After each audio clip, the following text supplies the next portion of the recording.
My name is Kelly Ausley-Flores, and I grew up here at First United Methodist Church.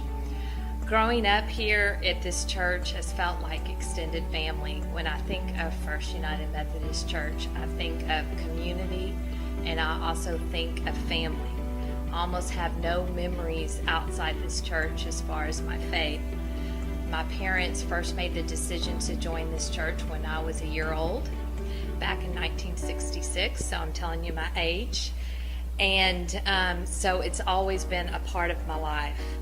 The good news is I had parents and I had grandparents where I felt like I was loved, so there was not much difference between my parents and my extended actual family in this church, because I felt it in both places. So I'm very fortunate for that. For every important event that I can remember, this church was part of it. I was baptized in this church. My parents went on family trips with this church with the Downtowners Sunday School class. And I remember many coast trips with lots of members of that class. I'll probably forget some, but the people I think of are the Lewises, Sally and Tom Watkins, Jan Dimitri, Kathleen Jones, Marie Richards, Vicki Baldwin, Kay Sterling, and they're still all involved in my lives, and their children would go on those trips. I also received my third grade Bible from this church. I also remember confirmation. There's a lot of my church memories that involve Kathleen Jones. She was my confirmation teacher when I was in 6th grade. She led the retreat for confirmation, and she was still to this day someone that I thought was very wise, very comforting, and she allowed you to question, and it was okay not to have all the answers. And that was a very comforting thing as a child, because you were uncertain. And so you felt okay at confirmation when you stood up there. I remember in junior high when I had emergency hip surgery that came on suddenly, and what my parents' Sunday school class did at that time, and how the church family surrounded us during those times. Of course, in my teen years, all I remember the most are all the mission trips. I remember fun trips. I remember a lot of ski trips where my whole family went, and I was a teen, and my younger siblings went along, and my parents were there to sponsor, but they had 4 kids, so we were all there. And there was a lot of ski trips. I remember youth trips at a lake place that we have in Lake Brownwood, and we still have to this day. And the youth would go there every summer. I remember the mission trips well. Appalachia's Service Project had a profound impact on me as a teen. Burt Jones had a profound impact on me as a teen. And so it was something that I will probably never forget. When I was in high school, my grandfather who lived here passed away, and he struggled with alcoholism.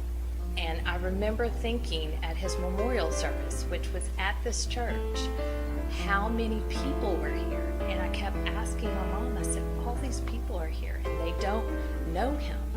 Because I didn't think very many people would be at the memorial service, because he didn't have a community because of his issues. And there were so many people there. And she'd turn to me and say, Kelly, they're here for your father and your grandmother. And it just had an impact on me very young, what community and what church is about. And after that, my grandmother started teaching the 2nd grade the 2-year-old Sunday school class, and there's a rocker down there with her name on it, and she taught that class for many years. And so they surrounded us in times of sorrow and joy, and it's just a community that I can't imagine to live without. I remember in college that I would come home and it would be a source of comfort.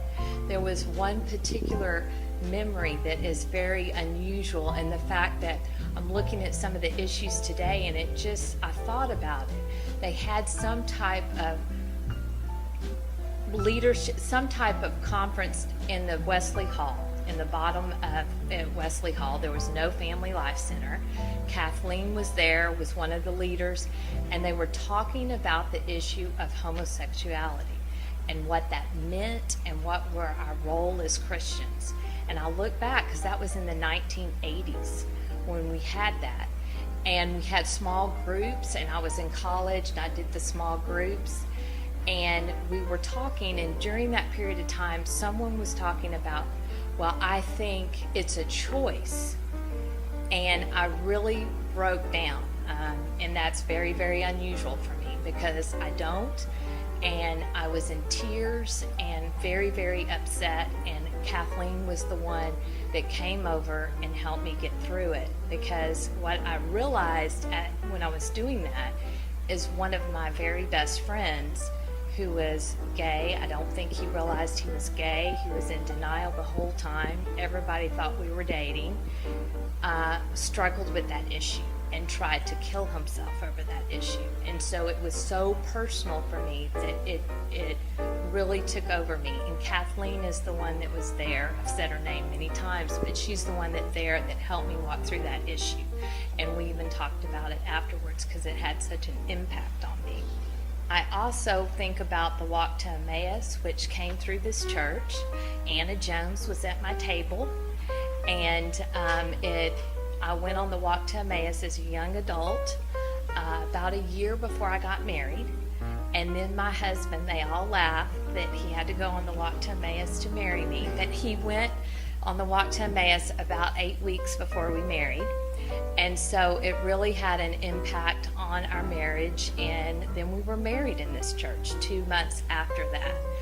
And Joe laughs. He was even talking to me a couple of weeks ago. He said, I knew when I married you, I really didn't have a choice about what church I would be attending, but I was so strong in my faith and where I was. And when we moved back to this area, he was supportive of that.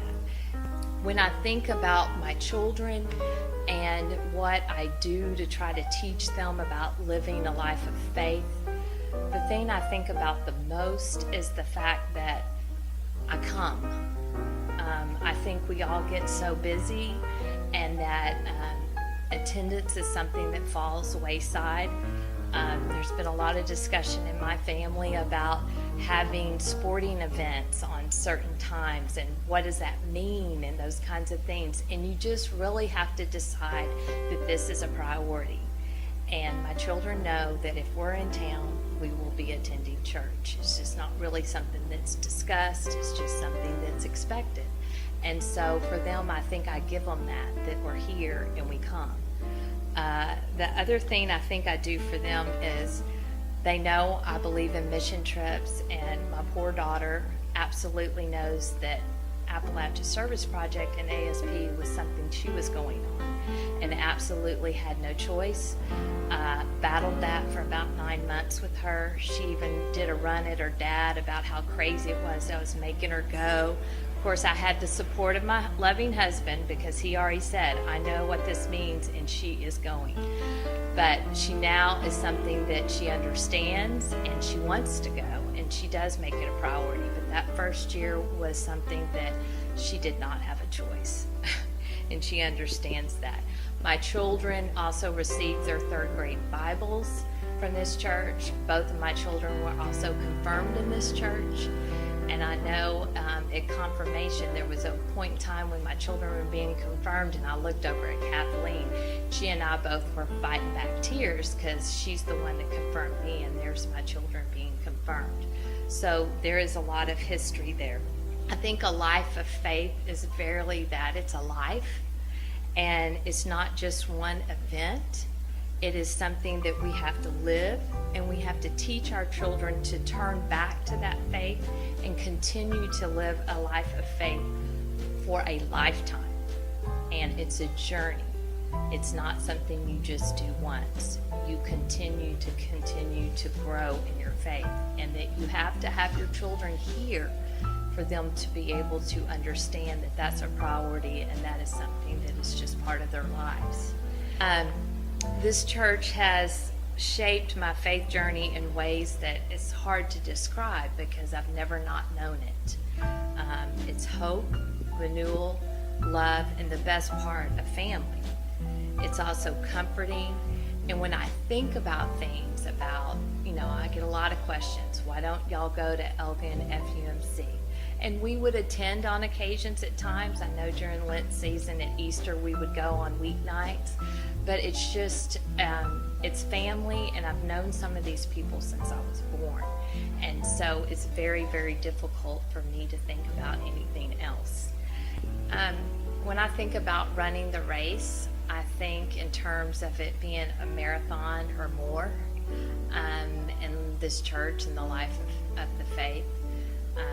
I was baptized here. My children were baptized here. I was confirmed here. They were confirmed here. I was married here.